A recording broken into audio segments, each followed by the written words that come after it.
Hey, this is John Acuff. Thank you so much for pre-ordering my new book, Finish.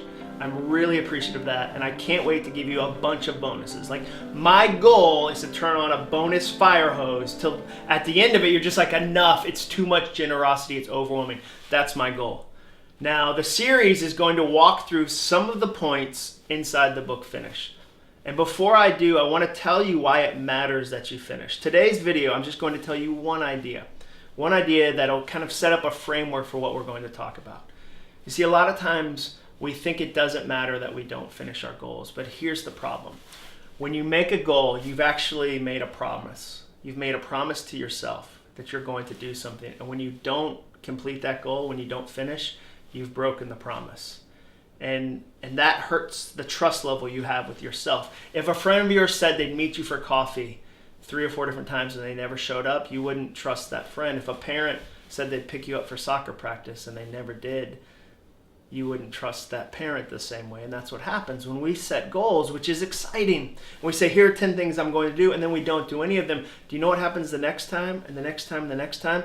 You doubt yourself right out of the gate. As soon as you set that goal, there's this party that says, yeah, sure, I'm sure we're going to do that. And it's actually something that scientists have studied. They call it the Z effect. It's actually got a long German name that I can't pronounce. So I call it the Z effect. Scientists call it something with a lot of consonants. I call it the Z effect.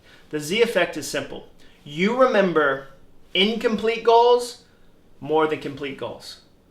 Let me repeat that. You remember incomplete things, the things you didn't do, more than the things you actually did. Do you know how I know this is true? Have you ever sat late at night, you're trying to go to sleep, and your brain goes, ding, let's think about all the promises we broke. Ding, let's think about all the things we shouldn't have said. Ding, let's think about all the projects we didn't get done. Like, if you don't want to sleep one night, open your email right before bed, review all the little ways you failed and all the people you didn't get back to, and think, oh, that's peaceful, it's delicious sleep.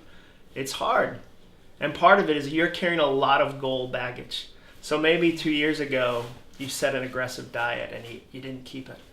Maybe last year you said, this is the year I'm going to write a book, and you wrote 1,000 words right out of the gate, but then life got in the way.